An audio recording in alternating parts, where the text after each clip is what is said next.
Hello everyone and welcome back to part 2 of the Visual Studio Community installation. In this video we're going to continue where we left off last time after having installed Visual Studio Community, and we are going to validate the installation and make sure that we can actually build a website that can connect back to the SQL Server that we did and installed in a previous video. So let's go ahead and get started. Alright, Visual Studio is done installing. It recommends that we reboot soon to clean up any remaining files, which is, of course, what we'll do in a moment.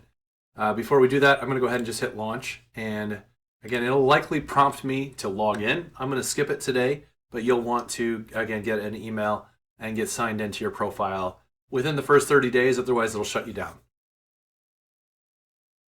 So I'm going to skip it for now. I'm going to go ahead and just choose the default light theme here. You can choose dark blue, blue extra contrast, whatever you want. You can also choose the different settings here. If you're just doing C# maybe, or Visual Basic, you might choose that, web development. I'm just going to do general. I prefer that. It has everything. You can kind of tweak it further later. I'm going to go ahead and start Visual Studio. Just validate the installation here by creating a quick project and running some code. So I'm going to go ahead and just create a new project. It'll default to my user profile location. I don't typically like that, so I'm going to go ahead and change that to the code folder that we created earlier. I'm just going to do a console app. You could, again, do Blazor if you did Maui. You could have that. You have ASP.NET tools. You should have a core web app for Razor Pages, a core web API, and likely you'll want to find the MVC version. So the ASP.NET core web app model view controller. Actually, just for fun, let's just make a web app, and I'll do that. So again, it defaults to this location of my source repo. I'm actually just going to change this to that C code folder that I made earlier, and I'm just going to put it in that folder, and then I'll just call this demo website 1 or something like that. And you'll see that that's now C code, demo website 1. Demo website 1 is where it's going to install. That's what I want to do. And I'm going to go ahead and do .NET 8 since that's the newest. I'm going to actually do individual accounts here and get database set up on it. And I'm going to not use top-level statements. If you're going to do Docker, you could do that here as well. I wouldn't recommend it though. I'd recommend creating your own Docker file, although it may have gotten better since I last tried. Sometimes it gets a little confused on where to put the Docker file and a couple of other things in my personal opinion. Again, I'm very opinionated on this stuff, so feel free to do what makes sense to you.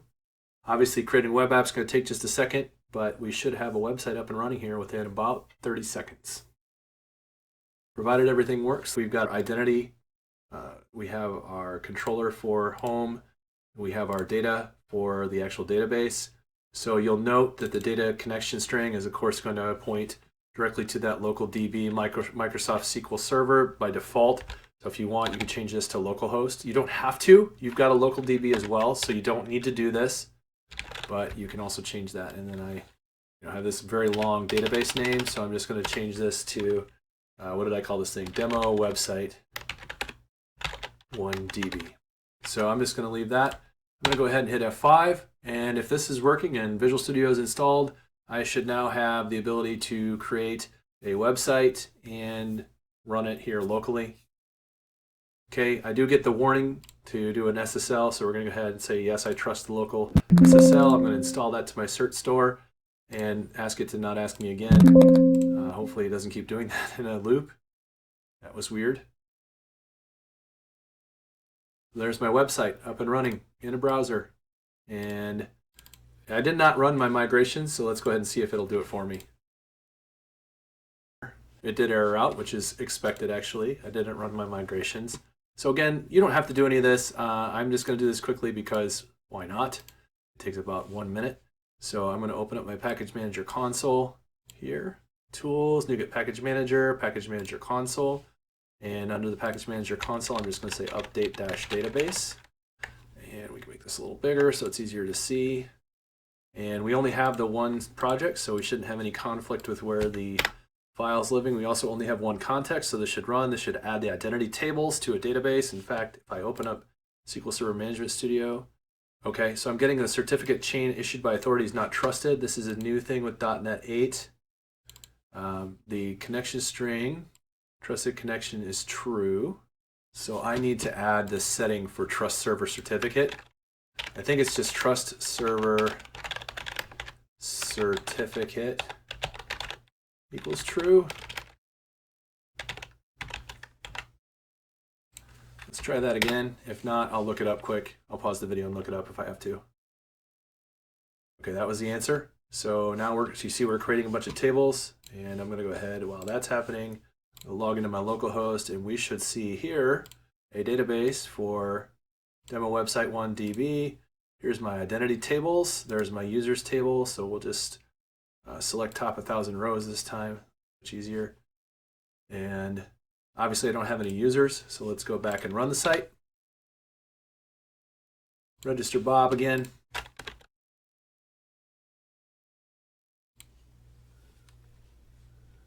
And we have to go ahead and say confirm. We don't have email set up, so we'll do that. Then we'll log Bob in, bob@bob.com.